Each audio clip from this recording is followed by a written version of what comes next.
Hello दोस्तों, मैं हूं प्रांशल सभी का स्वागत करता हूं क्रिप्टो वैल के बिल्कुल फ्रेश वीडियो के अंदर। तो चलिए फटाफट से आज की वीडियो में देखते हैं कि क्रिप्टो मार्केट का यहाँ पे क्या स्टेटस है, बिटकॉइन यहाँ पे क्या करने वाला है, अल्ट्स के साथ यहाँ पे क्या चीजें हो रही हैं एंड क्रिप्टो करेंसी के अंदर मार्केट के अंदर क्या न्यूज़ेस यहाँ पे चल रही हैं जो आपकी लाइफ पे बहुत ज्यादा इफेक्ट यहाँ पे कर सकती हैं। तो चलिए फटाफट से वीडियो को लाइक कर दीजिए, चैनल को सब्सक्राइब कर लीजिए, वीडियो को शेयर करना बिल्कुल भी ना भूलें एंड यस, वीडियो को पूरा देखें ताकि हर एक इन्फॉर्मेशन क्रिप्टो मार्केट के बारे में आप यहाँ पे जान पाए। क्या आप एडवांस लेवल ऑफ ट्रेडिंग को यहाँ पे सीखना चाहते हैं, इन डेप्थ डिटेल में सीखना चाहते हैं कि टेक्निकल एनालिसिस वर्क कैसे करता है, कैसे आप सभी फाइनेंशियल मार्केट चाहे वो क्रिप्टो हो, कमोडिटी हो, स्टॉक हो, इसके अंदर ट्रेडिंग को यहाँ पे कर सकते हैं। किस तरीके से इंस्टीट्यूशन है वो अपने डिमांड और सप्लाई जोन यानी कि बाय और सेल जोन्स को फाइंड करते हैं और इन्हीं जोन्स को फाइंड करके कैसे आप अपने ट्रेड को इनिशिएट कर सकते हैं, कैसे अपने लॉसेस को मिनिमाइज कर सकते हैं और कैसे अपने प्रॉफिट को यहाँ पे बढ़ा सकते हैं।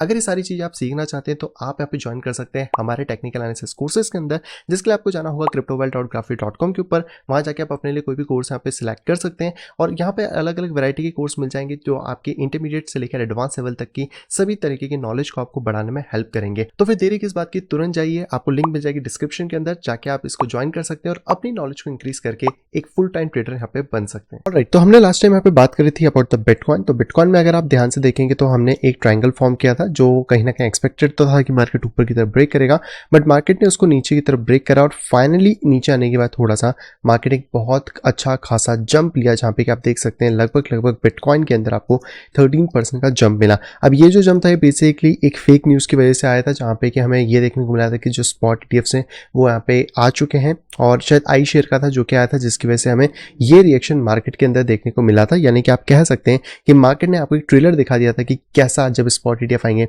तो मार्केट यहाँ पे आपको कह सकते हैं पंप यहाँ पे दिखाने वाला है। हालांकि हम लोग यहाँ पे अब बात करें कि आगे क्या होने वाला है, तो फिलहाल में इसको हम लोग रिमूव कर देते हैं और हम लोग यहाँ पे देखने की कोशिश करें तो बिटकॉइन के अंदर एक बहुत इंपॉर्टेंट पैटर्न यहाँ पे फॉर्म हो रहा है जो कि है हेड एंड शोल्डर का। तो अगर आप इस ट्रेंड लाइन को यहाँ से ऐड करने की कोशिश करेंगे तो आपको ये चीज समझ आएगी कि यहाँ पर एक शोल्डर, एक हेड और एक शोल्डर का फॉर्मेशन हुआ है, जिसका मार्केट ऑलरेडी एक ब्रेक थ्रू दे चुका है। रिट्रेस मार्केट इस टाइम पे दे रहा है एंड आने वाले टाइम में, क्योंकि अभी भी बिटकॉइन ने इस लेवल को सस्टेन किया है, अपने प्रीवियस लो जो कि था 25,900 को ब्रेक नहीं किया है, तो ये वाला जो इसका जो ये अपर वाला जो पूरा लेवल है जो आप प्रीवियसली यहाँ से देख सकते हैं, जो पिछला रेजिस्टेंस सपोर्ट और रेजिस्टेंस की तरह एक्ट कर रहा है, वो इस बार भी एक अच्छे तरीके से एक सपोर्ट की तरह काम कर रहा है और आने वाले दिनों के अंदर एक्सपेक्टेड है कि बिटकॉइन यहाँ से पंप करेगा। और हम लोग अगर टारगेट की बात करें तो लगभग हम लोगों के लिए जो एक सबसे फेवरेबल टारगेट इस पॉइंट पे होगा वो होगा अप्रॉक्स 36,600 के आसपास का, जो कि फिबोनाची रेशियो के हिसाब से बात करें तो 1.5 के लेवल का यहाँ पे बनता है। तो ये अभी के लिए हमारा टारगेट होने वाला है और अभी की जो एक्सपेक्टेशन है बिटकॉइन मार्केट से वो यही है कि मार्केट जिस तरह यहाँ पे रीटेस्ट कर रहा है, इसको मार्केट यहाँ पे वापस जाए और इसको ब्रेक करके 36,000 के जो लेवल है इसको यहाँ पे हिट करे। तो आने वाले दिनों में आपको थोड़ा सा इसके ऊपर डेफिनेटली ध्यान रखना है कि बिटकॉइन इस तरीके का मोमेंटम दे सकता है। और अगर आप इस डेप्थ से इस लेवल तक की भी टारगेट को लेना चाहें, क्योंकि हेड एंड शोल्डर के हिसाब से, तो मिनिमम टारगेट आप यहाँ पे 34,000 के आसपास का लेके चल सकते हैं, जो कि हम लोग इस पॉइंट पे आप लेके अप्रॉक्स चल पाएंगे। तो आपके पास दो टारगेट्स हैं, 34,600 और दूसरा टारगेट है 36,600 का, जो कि आने वाले दिनों में हमें पूरा होते हुए मिल सकता है। यानी कि इस साल के एंड तक पॉसिबिलिटी है कि बिटकॉइन आपको एक पॉजिटिव क्लोज के अंदर देखने को मिलेगा। फिलहाल में बिटकॉइन पे हम लोग बुलिश क्यों है, उसका सिंपल सा रीजन है क्योंकि नीचे वाली जो लाइन है इसको बिटकॉइन अभी तक तोड़ नहीं पाया। 24,700 जब तक सिक्योर है, बिटकॉइन के लिए एक अच्छा अपर मोमेंटम हमें देखने को वहाँ पे मिल रहा है। इसी के तौर पर बात करें DXY के बारे में, DXY थोड़ा सा स्टेबल यहाँ पे हुआ है। अगर आप ध्यान से देखोगे तो जो पिछला लेवल था DXY ऑलरेडी ब्रेक कर चुका है, लेकिन इस टाइम पे मार्केट थोड़ा सा कंसोलिडेशन यहाँ पे डाउन ट्रेंड की तरफ है, जहाँ पे कि हम लोगों को शॉर्ट टर्म बिटकॉइन के अंदर मोमेंटम्स यहाँ पे देखने को मिल सकते हैं। इसी के तौर पे अगर हम लोग बात करते हैं बिटकॉइन की CME गैप्स के बारे में, तो ऊपर की तरफ तो फिलहाल में कोई भी CME गैप हमें नहीं मिल रही, नीचे की गैप अभी भी खाली है 20,000 की, वो फिल होती या नहीं होती है थोड़ा सा क्वेश्चन रहने वाला है। लेकिन अगर बिटकॉइन इस पॉइंट को अच्छे से रिटेस्ट करके पंप कर जाता है, 36,000 पे चले जाता है, तो ये वाली जो गैप है फिलहाल में तो नहीं हो रही, 36 के बाद होती है या फिर वहां से और ज्यादा बिटकॉइन का प्राइस ऊपर जाता है, ये आने वाले टाइम में हम लोग अच्छे से यहाँ पे देख पाएंगे। वहीं पे बात करते हैं बिटकॉइन की डोमिनेंस के बारे में, डोमिनेंस कंटिन्यूस इंक्रीज हो रही है। शॉर्ट टर्म अगर डोमिनेंस के टारगेट की बात करें तो ये जो डेप्थ है आप इसके हिसाब से टारगेट अगर लेके चले तो यहाँ पे डोमिनेंस का टारगेट ऑलमोस्ट कंप्लीट होने वाला है, जो कि 52.84% के आसपास है। लेकिन अगर आप ध्यान से देखेंगे तो नीचे का जो पूरा की पूरा मोमेंटम यहाँ पे ब्रेक हुआ है, इसके अकॉर्डिंग जो डोमिनेंस का टारगेट है वो 62% के आसपास यहाँ पे बनता है। तो आप लोग ये चीज़ बिल्कुल मान के चल सकते हैं कि जो अल्ट सीजन है वो इस टाइम पे नहीं आने वाला है। बिटकॉइन अपने डोमिनेंस को इंक्रीज कर रहा है, बिटकॉइन का प्राइस भी अगर इस टाइम पे इंक्रीज होता है तो यूएसडीटी पेयर में तो जितने भी अल्ट कॉइन है वो अच्छा परफॉर्म कर जाएंगे, लेकिन बीटीसी पेयर के अंदर अभी भी वहाँ पे अच्छा खासा स्ट्रगल करने वाले हैं। इसी के तौर पे अगर हम लोग बात करते हैं इथेरियम के बारे में, क्योंकि इथेरियम हमारे लिए एक और इंपॉर्टेंट प्लेयर की तरह है, तो लास्ट वीडियो में मैंने आपको बताया था कि ट्रेंड लाइन इथेरियम ब्रेक कर चुका है, इसका रीटेस्ट होगा तो बिटकॉइन में करेक्शन हमें मिल सकता है, सॉरी इथेरियम के अंदर। तो यहाँ पे वो चीज़ अभी भी हमें कंटिन्यू होती हुई मिल रही है, लेकिन अगर कोई भी यहाँ पे कैंडल जंप ऑफ करती है और आने वाले टाइम के अंदर 1730 के ऊपर जाके क्लोज कर देती है, लाइन इथेरियम के लिए थोड़ी सी सिनारियोस यहाँ पे चेंजेस हो सकते हैं, क्योंकि अगर आप इस लाइन को थोड़ा सा पे इग्नोर कर दें तो अभी के लिए हमारे पास जो एक मेजर सपोर्ट है वो 1400 के आसपास है। और अगर आप दूसरे तौर पे देखने की कोशिश करें तो इथेरियम यहाँ पर एक फॉलिंग वेज सा पैटर्न फॉर्म कर रहा है, जिसके अकॉर्डिंग ये एक अच्छा बेस बन सकता है। और यहाँ से अगर कोई भी जंप ऑफ आता है तो हमारे लिए वही 1700 का लेवल इंपॉर्टेंट होगा।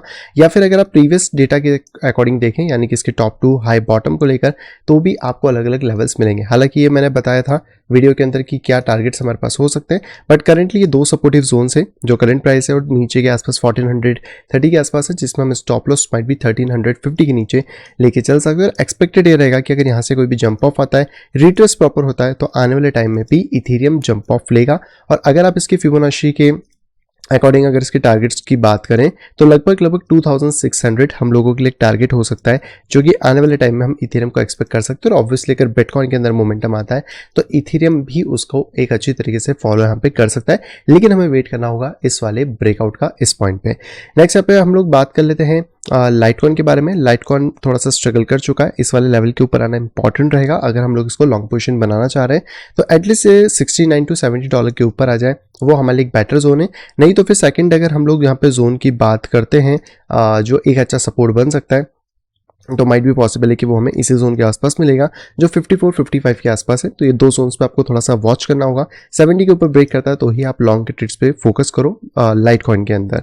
नेक्स्ट पे बात करते हैं बाइनेंस कॉइन के बारे में। बाइनेंस कॉइन भी अभी एक अच्छे सपोर्टिव जोन पे बैठा है। यहाँ पे भी एक शॉर्ट टर्म एक पैटर्न बना हुआ है, जो कि है आपका फॉलिंग वेज या डिसेंडिंग ट्रायंगल के टाइप का। आप इसको यहाँ पे देख सकते हो। मोस्ट प्रॉब्ली डिसेंडिंग ट्रायंगल के हिसाब से ज़्यादा यहाँ पे प्रेफर कर रहा है। हालांकि बुलिश पैटर्न तो नहीं होता, बट अगर ये ब्रेक करता है तो मैक्स टू मैक्स जो हाईएस्ट पॉइंट अभी हम लेके चल सकते हैं बाइनेंस कॉइन में, वो $250-260 के आसपास यहाँ पे रहने वाला है। नहीं तो फिर ये नीचे क्रैक डाउन करता है तो $180 का एक मिनिमम टारगेट होगा, यानी कि इसका सपोर्ट ब्रेक होता है $203 का, तो 180 तक के टारगेट हम लेके यहाँ पे चल सकते हैं। एक्सआरपी की बात करें तो एक्सआरपी में भी अभी बहुत ज़्यादा चेंजेस नहीं हुए, लेकिन यस ये अभी भी इस लाइन के ऊपर है। थोड़ा बहुत अगर टेस्ट करता तो वेल एंड गुड, बट इसमें अभी कोई दूसरी एंट्री देखने को नहीं मिल रही है। नेक्स्ट बात करते हैं डॉट के बारे में। डॉट का जो बड़ा सा फॉलिंग वेज था वो फाइनली ब्रेक हो गया है। हालांकि आप इस लाइन को थोड़ा ऊपर नीचे कर सकते हो, इट्स टोटली डिपेंड कि वहाँ पे मार्केट कैसा फॉर्म करता है। अभी मैं इस लाइन को फिलहाल में रिमूव कर देता हूँ। हम सिर्फ फोकस करेंगे इस वाली ट्रेंड लाइन के ऊपर, जो कि इसको अपर सेगमेंट के ऊपर देखने को मिल रही है, जिसके अकॉर्डिंग अगर मार्केट यहाँ से बाउंस करता है तो वेल एंड गुड ऑप्शन होगा। नहीं कर पाता है तो हम लोगों को थोड़ा सा वेट करना पड़े और मार्केट और ज़्यादा नीचे जाए। हालांकि डॉट की जो फंडामेंटल्स है वो और ज़्यादा इंप्रूव हो चुके हैं। इसके ऊपर इसका जो डॉट 2.0 आने वाला है उस पर भी शायद मैं एक वीडियो एक सेपरेटली बना दूंगा, तो आपको समझ आएगा कि डॉट कहीं ना कहीं इथेरियम से भी आगे निकल चुका है डेवलपमेंट के प्रोसेस के अंदर, लेकिन प्राइसेस इस टाइम पे सपोर्ट नहीं दे रहे हैं। और यही हमें देखना होगा कि कैसे जो डॉट है वो यहाँ से रिकवरी लेता है या फिर थोड़ा सा भी करेक्शन इसमें और बाकी यहाँ पे रह जाता है। नेक्स्ट हम लोग बात करते हैं नियो के बारे में। नियो में भी कुछ खास अपडेट नहीं है। 6.3 से लेकर 5.4 के बीच में इसका एक सपोर्टिव जोन बना हुआ है। नेक्स्ट हम पे बात करते हैं कार्डेनो। कार्डेनो भी एक इंपॉर्टेंट सपोर्ट के ऊपर है, ये टूटना नहीं चाहिए, नहीं तो आपको पता है कि इसके अंदर बड़ा करेक्शन आ सकता है। अगर आप बुलिश होना चाहते हैं कार्डेनो के ऊपर तो एटलीस्ट वेट करें इस वाले ट्रेंड लाइन के ब्रेक होने का, तभी हम आगे कुछ अच्छा डिसीजन यहाँ पे ले सकते हैं। जो रिस्क लेना चाहते हैं वो यहाँ से भी ले सकते हैं। उनके लिए जो रिस्क रहेगा, अगर हम लोग यहाँ पे बात करते हैं परसेंटेज वाइज टर्म्स में, तो वो लगभग यहाँ पे रहने वाला है 12% के आसपास। तो ये एक पर्टिकुलर रिस्क है जो अगर आप लॉन्ग पोजीशन में लेना चाहें तो इस बॉटम से भी ले सकते हैं। अगले की बात करें तो चेन लिंक के बारे में। चेन लिंक अभी तक अपने लेवल को या हम कह सकते हैं चैनल को ब्रेक नहीं कर पाया। इसके पास एक जो लास्ट सपोर्ट है वो $6.4 है। इसको टेस्ट कर लेता तो वेल एंड गुड, और अगर इसको ब्रेक थ्रू करता है तो इसके रीटेस्ट पे हम लोग एंट्रीज के बारे में प्लान कर सकते हैं। और इस चैनल की जितनी हाइट है, अगर हम इसको यहाँ से नापें इसके ब्रेकआउट से, तो लगभग 14.5 के आसपास का हमारा टारगेट इन फ्यूचर का यहाँ पे रह सकता है। तो बिटकॉइन की अगर परफॉर्मेंस ऊपर होती है, सारे अल्ट ऊपर की तरफ खींचा जाएंगे। जो बिटकॉइन को फॉलो करेंगे, मे भी शायद थोड़ा बाद में करें या साथ में करें, लेकिन हाँ यहाँ पे खिंचाने की प्रॉबिलिटी बहुत ज़्यादा रहेगी। हम लोग बात करते हैं नेक्स्ट जो कि है मैटिक के बारे में। मैटिक का चार्ट भी इतना कुछ अच्छा नहीं देखने को मिल रहा है, हालांकि इसमें जो इंपॉर्टेंट लेवल है फिलहाल में शॉर्ट टर्म वाला वो है हमें 0.5859, इसी को यहाँ पे वॉच करना होगा। और अगर हम लोग सपोर्ट की बात करें तो सपोर्ट तो इसमें कुछ खास नहीं मिल रहा, लेकिन यहाँ से अगर देखने की कोशिश करें तो 0.43-44 के आसपास है, जो थोड़ा सा नीचे है अभी के टाइम पे। तो हम लोग इसका वेट करते हैं कि 0.58 का ब्रेक होता है, देन हम कोई अच्छी पोजीशन बिल्ड कर पाएंगे। और अगर टॉप से देखने की कोशिश करें तो ये एक ट्रेंड लाइन है, तो इसके ब्रेक के बाद रीटेस्ट पे हम लोग एंट्रीज बना सकते हैं। नेक्स्ट बात करते हैं माना के बारे में। माना अपने पिछले लो को भी ब्रेक कर चुका है, लेकिन इसका हाल भी लगभग सिमिलर है, वही ट्रेंड लाइन बनी है। तो जब तक ट्रेंड लाइन ब्रेक नहीं होती हम लोग ये एक्सपेक्ट करेंगे कि प्राइसेस 0.23 के आसपास आके टेस्ट यहाँ पे कर सकते हैं। नेक्स्ट यहाँ पे बात करते हैं हम लोग सैंड के बारे में। सैंड में भी कंटिन्यूस प्राइसेस ड्रॉप हो रहे हैं, बट इसका चार्ट मैंने आप लोगों को ऑलरेडी शेयर करा है टेलीग्राम के ऊपर। ज्वाइन नहीं करा तो डेफिनेटली जाके ज्वाइन करो ताकि आपको सारी चीज़ समझ आ पाए।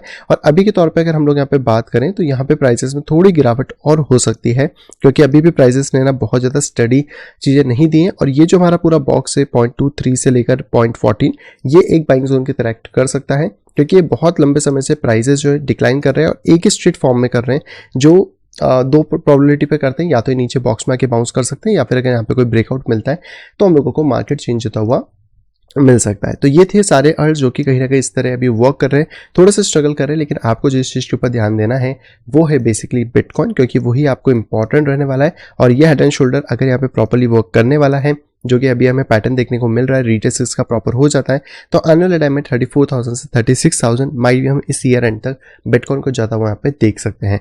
तो ये तो हो गई आप ही टेक्निकल बात। अब आते हैं न्यूज़ के ऊपर जो कि इंपॉर्टेंट यहाँ पे रहने वाली हैं। तो सबसे पहले न्यूज़ की अगर बात करी जाए तो ये निकल के आ रही है डिज्नी की तरफ से, और डिज्नी बेसिकली एक मूवी बना रहा है, मतलब रिलीज होने वाली है नवंबर 11 को इसी साल। इसमें हालांकि साल तो नहीं दिया, पर चांसेस है कि अभी नवंबर 11 की बात हो रही है, जो कि FTX के ऊपर आ रही है, यानी कि कैसे FTX का जो एक्शन था वो बना और कैसे यहाँ से बस्ट हुआ, इन सारी चीज़ें। और आप देखोगे तो कैरेक्टर सैम SBF के थ्रू यहाँ पे बहुत ज़्यादा बना हुआ है, थोड़ा क्यूट सा बना है, लेकिन हाँ असलियत में तो काम ही कुछ और हुआ है। और हाँ FTX में लॉस हम लोगों का बहुत ज़्यादा हुआ है। अगली दोस्तों पे एक बहुत अच्छी खबर आ रही है टेस्ला की तरफ से। टेस्ला ने कुछ अपने जो बिटकॉइंस का पोर्शन है वो अभी भी स्टिल मेंटेन करा हुआ है, उन्होंने सेल नहीं करा है। तो बेसिकली हर कंपनी को अपनी क्वार्टरली रिपोर्ट्स देनी पड़ती है। और अगर हम लोग बात करें इनकी थर्ड क्वार्टरली रिपोर्ट के बारे में, तो बिटकॉइन का जो इनके पास होल्डिंग साइज था दिसंबर के अंदर पिछले साल, वो अभी भी मेंटेन है। अगर आप इस चार्ट के अंदर देखोगे तो इनके पास जो डिजिटल असेट और जो नेट है, इसको अगर हम देखें तो यहाँ पे 184 पिछले साल 31 दिसंबर 2022 में भी था, और अभी इस क्वार्टर की भी बात करें तो 184 बिटकॉइन इनके पास है, मिलियन वर्थ के बिटकॉइन इनके पास है। तो इन्होंने कहीं ना कहीं अभी अपने बिटकॉइन बेचे नहीं है, हालांकि पहले इनके पास थोड़े ज़्यादा हुआ करते थे, वो उसमें से इन्होंने कुछ पोर्शन बेच दिया था। और अब अगर बहुत सारे पोर्शन की बात करें तो थोड़ा पोर्शन ये लोग बचा के चल रहे हैं, मैट भी शायद आगे चल के और खरीद लें, हालांकि अभी लॉस में इनका पोर्शन यहाँ पे चल रहा है। अगली दोस्तों एक बहुत अच्छी खबर यहाँ पे निकल के आई है बिटकॉइन के लाइटनिंग नेटवर्क को लेकर, और इसके ऊपर बहुत अच्छी एक अपडेट होके आई है, क्योंकि जो लाइटनिंग लैब्स है जो कि बिटकॉइन के ऊपर लेयर 2 यहाँ पे फॉर्म कर रही है, वो अब बेसिकली स्टेबल कॉइन लेकर आने वाली है बिटकॉइन के ऊपर। जी हाँ, बिटकॉइन के ऊपर भी अब आपको स्टेबल कॉइन देखने को मिलेंगे। तो इन्होंने यहाँ पे रिलीज कर दिया है अपना मेन नेट अल्फा, जो कि ट्रैपरूट एसेट के ऊपर हुआ है, यानी कि बिटकॉइन और बिटकॉइन लाइटनिंग नेटवर्क के ऊपर अब आप स्टेबल कॉइन भी यहाँ पे ला सकते हो, रियल वर्ल्ड एसेट, जिसके ऊपर हम लोगों ने एक वीडियो ऑलरेडी बनाया था। नहीं देखा तो जाके देखो कि कैसे जो रियल वर्ल्ड एसेट्स हैं वहाँ पे वर्क करती है और कौन से जो टोकन्स हैं उनके बारे में मैंने बात करी है। और वही चीज़ें अब हमें बिटकॉइन के ऊपर भी देखने को मिलेंगी। तो बिटकॉइन का जो इंफ्रास्ट्रक्चर है वो भी यहाँ पे ग्रो होगा, अगर हम लोग बात करें सिर्फ पेमेंट के अलावा भी। अगली दोस्तों एक और अच्छी खबर निकल के आ रही है बिटकॉइन के लिए। बिटकॉइन के जो लॉन्ग टर्म इन्वेस्टर्स हैं वो कहीं ना कहीं 76% बिटकॉइन को होल्ड यहाँ पे कर रहे हैं, और फर्स्ट टाइम ऐसा हुआ है कि इतना बड़ा नंबर अचीव यहाँ पे हुआ। हालांकि ये जो नंबर था, अगर आप इस वाले ग्राफ को देखने की कोशिश करेंगे तो ये पिछली बार जब हुआ था तो पिछली बार आपको 2016 में देखने को मिला था, जब इतने ज़्यादा इन्वेस्टर्स इतना ज़्यादा बिटकॉइन होल्ड कर रहे थे उस टाइम पे। और अगर अभी हम देखें पिछले दोनों साइकिल के बॉटम में भी देखें, पिछली एक साइकिल के, तो पिछले बार के बॉटम के आसपास भी ये फिगर उतना बड़ा नहीं गया था जितना कि इस बार है। प्राइस का है और जो रिकॉर्ड है वो कहाँ पे चला गया, जो कि पिछली बार के लेवल के ऑलमोस्ट ऊपर यहाँ पे चला गया है। यानी कि जो इन्वेस्टर्स हैं वो इस टाइम पे बिटकॉइन को ज़्यादा होल्ड करना पसंद कर रहे हैं। और ये सारी जो होल्डिंग है 1 साल से बड़े वाले इन्वेस्टर्स की, यानी कि ज़्यादा इन्वेस्टर जो 1 साल से ज़्यादा इसको होल्ड करते हैं वो इस चीज़ के ऊपर फोकस यहाँ पे कर रहे हैं। तो अगर आप बिटकॉइन होल्ड करते हो तो आप भी इसी कैटेगरी में आओगे। 76% एक बड़ा नंबर होता है जो कि हमें चार्ट क्लियर बता रहा है कि ज़्यादा लोग अभी होल्ड कर रहे हैं इस उम्मीद में कि जब भाव बढ़ेंगे तब बेचेंगे। जैसा हमेशा होता है, आप देखोगे तो जब इस टाइम पे भी बहुत हाई था तब बिटकॉइन का प्राइस बहुत लो था, और जब बिटकॉइन का प्राइस एकदम हाई पॉइंट पे जाने लगा तो धीरे धीरे इन्वेस्टर ने उसको बेच के अपने आप के माल को सेटल यहाँ पे किया था। अगली दोस्तों एक बहुत अच्छी खबर आ रही है इंडिया की तरफ से। इंडिया में जो कंपनी है जिसका नाम है HPCL यानी कि हिंदुस्तान पेट्रोलियम, जिसके में भी आपने पेट्रोल पंप से बहुत सारा फ्यूल भराया हो कभी ना कभी, तो यहाँ पर बेसिकली इन्होंने अब ब्लॉकचेन को यूज़ करना स्टार्ट कर दिया है। और सबसे अच्छी बात क्या है कि ये public blockchain and private blockchain, 2 blockchain को यूज़ करेंगे। एंड पब्लिक ब्लॉकचेन की बात करें तो नियर ब्लॉकचेन को ये लोग यहाँ पे यूज़ करने वाले हैं। तो इनका बेसिकली सिंपल क्या है कि जो इनके वेंडर्स होते हैं उनको ये लोग पीओ भेजते हैं, तो अब ये ब्लॉकचेन की मदद से वो सारे पीओ भेजेंगे ताकि जो चीज़ें उसमें ट्रांसपेरेंसी आ सके। हालांकि डायरेक्ट नहीं कर रहे हैं, इन्होंने एक ब्लॉकचेन सॉफ्टवेयर फर्म को यहाँ पे हायर करा है जिसका नाम है सुपर लैब। उन्होंने इनके लिए एक प्रोजेक्ट बनाया जिसका नाम है लेजिट डॉक, जिसके थ्रू अपने वेंडर्स को सारे के सारे बिल्स या फिर आपके साथ जो पीओ है वो यहाँ पे भेजने वाले हैं। अब बेसिकली जैसे मैंने बताया कि ये प्रोजेक्ट जो है ये 2 ब्लॉकचेन के ऊपर वर्क करेगा, तो ये बेसिकली प्राइवेट और पब्लिक ब्लॉकचेन का मिक्सचर होने वाला है जिसके अंदर नियर ब्लॉकचेन यूज होगी इसकी फाइनल सेटलमेंट के लिए, और प्राइवेट ब्लॉकचेन में बात करें तो हाइपर लेजर फैब्रिक ब्लॉकचेन का यूज होगा जो बहुत पहले से होते आ रहा है। यहाँ पे कि 2 पैरेलल ब्लॉकचेन इस चीज को यहाँ पे काम करेगी। लेकिन एक अच्छी न्यूज क्या है, क्योंकि कहीं ना कहीं ये कंपनी अगर अपने पीओस को ब्लॉकचेन पर लाई है और किसी ऐसी कंपनी को वर्क दिया जो पब्लिक और प्राइवेट ब्लॉकचेन को यूज करे, हालांकि ये इतनी अच्छी बात इसलिए नहीं है क्योंकि ये थर्ड पार्टी के थ्रू काम कर रहे हो। थर्ड पार्टी के अंदर प्रॉब्लम ये है कि वो कल को ब्लॉकचेन्स को बदल भी सकते हैं, पूरी प्राइवेट पूरी पब्लिक वो उनके ऊपर होगा। लेकिन HPCL ने कहीं ना कहीं एक अच्छा स्टेप लिया है जो कि आगे ग्रोथ को दिखाता है इंडिया के अंदर। और अगर हम लोग बात इंडिया की ही कर रहे हैं तो इंडिया से एक और अच्छी न्यूज़ निकल के आ रही है, खास तौर पे गवर्नमेंट की तरफ से। गवर्नमेंट ने यहाँ पे बोला है कि हम जो क्रिप्टो के अंदर स्टेप्स लेना चाह रहे हैं या फिर जो अप्रोच लेना चाह रहे हैं वो कैलिब्रेटेड होगी। अब देखो ये अच्छी होगी बुरी होगी ये तो फ्यूचर बताएगा, लेकिन कैलिब्रेटेड अप्रोच एक बेटर अप्रोच रहेगी, क्योंकि कुछ ना करना या सीधे बैन की न्यूज़ेस को उड़ाना मार्केट में वो भी सही नहीं था। लेकिन क्योंकि कैलिब्रेटेड न्यूज़ेस लेंगे, क्योंकि IMF और FSB बहुत सारी इनकी इंटरनेशनल चीज़ें हैं जो G20 में डिस्कस हुई हैं, उसके हिसाब से ही ये पूरा रोड मैप बना रहे हैं। और यहाँ पर एक्सपर्ट से एडवाइस ले रहे हैं, इवलेट कर रहे हैं रिस्क को और सजेस्ट कर रहे हैं कि रोड मैप यहाँ पे क्या होने वाला है, जो मेरे हिसाब से एक बहुत अच्छी चीज़ है। अगर ऐसा होता है तो सरकार धीरे धीरे स्टेप्स उठाएगी और कहीं ना कहीं इस इंडस्ट्री को रेगुलेट करने में यहाँ पे हेल्प करेगी। अगली दोस्तों एक और हम कह सकते हैं खबर क्रिप्टो से आ रही है जो कि कहीं ना कहीं इंटरनेशनल ट्रांजैक्शन को लेकर है। तो इंटरनेशनल ट्रांजैक्शन जो है अगर आप 50,000 से ज़्यादा अब यहाँ पे करते हैं तो आपके ऊपर नज़र आ जाएगी सरकार की या फिर आप कह सकते हो इनकम टैक्स की। पहले ये लिमिट 5 लाख के आसपास थी, लेकिन अब ये 50,000 हो गई है। तो चाहे आप बैंक से ट्रांजैक्शन करो या क्रिप्टो एक्सचेंजेस जो इंडिया के अंदर है उनसे ट्रांजैक्शन करते हो तो ये लिमिटेस वहाँ पे फंस सकती हैं। तो ये ध्यान रखो, ये सारी चीज़ें प्रिवेंशन करने के लिए मनी लॉन्ड्रिंग को यहाँ पे किया जा रहा है ताकि ये सारी लिमिट्स लगाई जा सके और टेरर फंडिंग यहाँ पे ना हो पाए। तो ये कुछ स्टेप्स जो कि लिए गए हैं और इसका असर आपको देखने को डेफिनेटली मिलेगा। तो अगर आप इंडियन एक्सचेंज से फॉरेन एक्सचेंज या कहीं पे भी 50,000 से ज़्यादा का क्रिप्टो भेजते हो तो वो भी कहीं ना कहीं स्क्रूटनी में आ सकता है और आपके ऊपर भी नज़र यहाँ पे रखी जा सकती है। अगली दोस्तों पे खबर आ रही है वितालिक बुत्रिन की तरफ से, जिन्होंने बोला है कि मैंने अपने इथेरियम को सिर्फ इसलिए सोल्ड नहीं किया कि मुझे अपना पर्सनली कुछ घर का खर्चा चलाना था।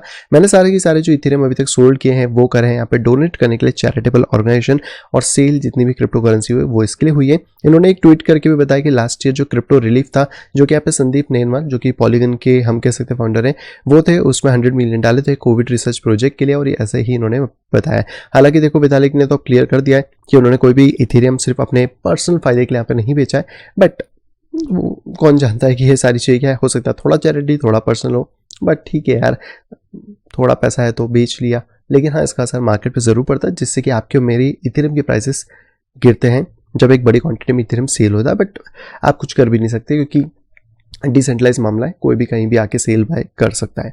अगली दोस्तों एक खबर आ रही है यूएसए से लेकर, और यूएसए के जो लॉ मेकर्स हैं वो 100 लॉ मेकर्स की अगर बात करें तो वो बाइडेन सरकार को पुश कर रहे हैं कि भैया क्रिप्टो करेंसी को कुछ ना कुछ करो या उसके ऊपर कुछ लाओ, क्योंकि यहाँ पे टेररिस्ट एक्शन करो, क्योंकि इसके अंदर कहीं ना कहीं टेररिज्म एक्टिविटी या इलिसिट एक्टिविटीज़ यहाँ पे हो रही हैं। लेकिन अगर बात करें तो क्रिप्टो से 1% भी एक्टिविटीज़ नहीं होती हैं, और उसके बावजूद भी यहाँ पे जो 100 लॉ मेकर्स और एलिजाबेथ हैं उन्होंने यहाँ पे बेसिकली वॉर्न किया है। तो ये कुछ चीज़ें जो कि यहाँ पे चल रही है। हालांकि यूएस गवर्नमेंट की बात करें तो यूएस गवर्नमेंट की जो ट्रेजरी है वो खुद यहाँ पे 2,07,189 बिटकॉइन जो कि वर्थ ऑफ 5 बिलियन होते हैं वो होल्ड करते हैं, जो कि किसी भी कंट्री से बड़ा फिगर है, इसके आजू बाजू ही हमें फिर माइकल सेलर भी देखने को मिलता है। पिछले साल तक बात करें तो ये बिटकॉइन 69,640 थे, लेकिन इस बार ये बढ़ के 2,07,000 तक आ गए। हालांकि आर्टिकल थोड़ा सा पुराना है, ये आपको 16 जून का मिलता है, तो अभी के एग्जैक्ट फिगर्स तो नहीं पता, पर आजू बाजू ही होंगे। बहुत ज़्यादा चेंजेस इसमें नहीं हुए, क्योंकि यूएस गवर्नमेंट बिटकॉइंस को बेचती नहीं है, अपनी ही ट्रेजरी में होल्ड करके रखती है। और कहीं ना कहीं एक तरफ इस तरीके की न्यूज़ को निकालना जहाँ पे कि इसके ऊपर बहुत ज़्यादा एक्शन या चीज़ें ली जाए, वो भी सही नहीं है। और ये जो 1% की बात हो रही है इलिसिट एक्टिविटीज़ के अंदर क्रिप्टो को, इसकी बहुत सारी चीज़ें प्रूव हो चुकी हैं। तो मतलब बहुत सारे जो एनालिटिक्स रिसर्च फर्म है, उन्होंने इस चीज़ को कंफर्म यहाँ पे करा है। तो इस चीज़ के ऊपर हम, मुझे लगता है कि यार ज़्यादा दिमाग ना लगा के, क्योंकि कैश से इलिसिट एक्टिविटी करना बहुत ईजी होता है, वो चीज़ यहाँ पे हो पाती है। एंड आज की अगर आखिरी खबर की बात करें तो वो निकल के आ रही है ब्लैक रॉक की तरफ से। जी हाँ, एक बड़ा नाम जो कि हम सभी लोग जानते हैं। तो अभी जो खबर है वो ये निकल के आई कि ब्लैक रॉक का जो $10 ट्रिलियन एसेट मैनेजमेंट फर्म है, उन्होंने वापस से ETF को फाइल करा है अपडेटेड करके, क्योंकि SEC ने उनको कुछ फीडबैक दिए थे, उसके हिसाब से उन्होंने अपना ETF सुधारा है और वापस से रीअप्लाई करा है। तो अब सारी नज़र SEC पे होने वाली है कि वो इसको अप्रूव कब करते हैं। हालांकि देखो, मुझे जो लग रहा है वो यही लग रहा है कि आने वाले टाइम में जो हाल्विंग आने वाली है अप्रैल 2024 के अंदर, उसमें ही अप्रूव होगा, या उससे पहले जो मार्च की लास्ट डेडलाइन है, तो आप जनवरी से मार्च मतलब पहला क्वार्टर 2024 का मान के चलो कि ये अप्रूव होना स्टार्ट हो जाएंगे। और एक बार अगर एक अप्रूव होता है तो फटाफट बाकी भी अप्रूव यहाँ पे हो जाएंगे। तो इससे प्राइस के अंदर एक पॉजिटिव मोमेंटम बन सकता है। अब ये न्यूज़ आने के बाद अगर बिटकॉइन का प्राइस पंप कर जाता है तो कोई बात नहीं, हालांकि थोड़ा सा देखो तो यहाँ पे करने की कोशिश कर रहा है, बट ये चीज़ ध्यान में बिल्कुल रखना कि ETFs का चलवा हमने फिलहाल में एक कैंडल में तो देख ही लिया है। आने वाले टाइम में अगर यहाँ पे ETF की बाढ़ आने लगती है तो बिटकॉइन का प्राइस स्काई रॉकेट करने से कोई नहीं रोक सकता। आई होप दोस्तों सभी को आप पे पसंद होगी। दोस्तों अगर वीडियो के पसंद तो प्लीज वीडियो को लाइक करेगा। अगर अभी तक आपने चैनल पर फैमिली या फ्रेंड के साथ शेयर नहीं करा है तो तुरंत जो है शेयर करें, ताकि वो लोग भी क्रिप्टो मार्केट से भी अपडेटेड रह सके। और अगर आप आए फर्स्ट टाइम चैनल के ऊपर, तुरंत जो है चैनल को करिए सब्सक्राइब, नीचे देखे नोटिफिकेशन बेल को दबा के क्लिक करें ऑल के ऊपर, ताकि मेरे आने वाली सब वीडियो की इन्फॉर्मेशन प्रॉपर टाइम पे पा सकें। तो मैं मिलता आपसे कुछ इंटरेस्टिंग वीडियो के साथ, तब तक have a great day and bye bye.